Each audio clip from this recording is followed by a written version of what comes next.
The world's worst hunger crisis is now thought to be in Gaza, which has been under military assault by Israel since October. 1.1 million people, half of Gaza's population, are expected to experience catastrophic levels of hunger, while northern Gaza is projected to experience famine, meaning risk of mass starvation and death. We've never seen a civilian population go so hungry and so completely in any time in modern history.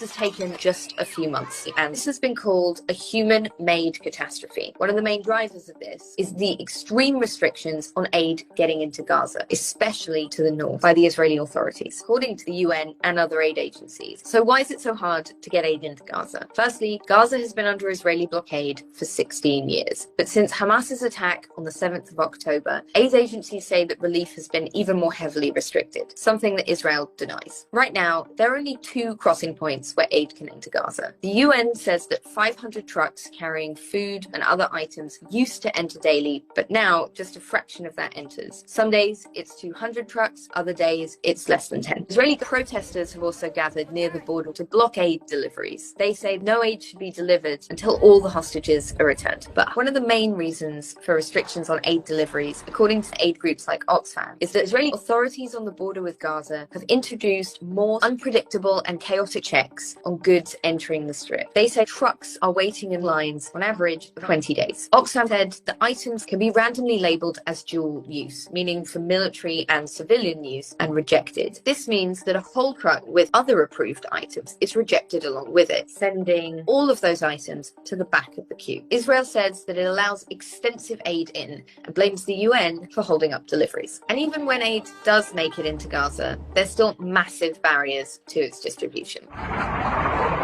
Heavy fighting and bombardment has put aid workers at risk and prevented deliveries. It's hard to get a specific number, but hundreds of aid workers have been reported killed. Aid agencies also have to deal with mass communication blackouts and damaged roads. And there's even more barriers to getting aid to the north, where the need is greatest. The UN has said that they've had to apply for Israeli permission to go through extra checks at the Wadi Gaza checkpoint. Very few trucks are allowed through, even less after the UN's Agency for Palestinian Refugees said Israel has definitively barred it from making aid deliveries to the north. Israel has claimed that Hamas is diverting aid after it enters Gaza, but this is denied by the UN and other aid agencies. While some countries have tried to get around this problem by airdropping aid, and one NGO has brought food to the north on a ship from Cyprus, experts say this is not enough to stop a famine, especially airdropping aid. It can create chaos. You're throwing aid into the wind.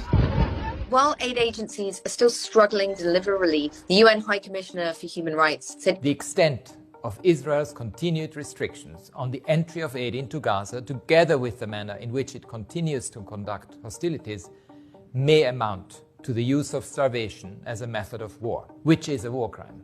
The Israeli government denies that there are any blocks to aid, but one thing's for sure. Aid groups say opening the border and allowing them to deliver relief without restrictions or delays could avert the projected famine and an even bigger disaster.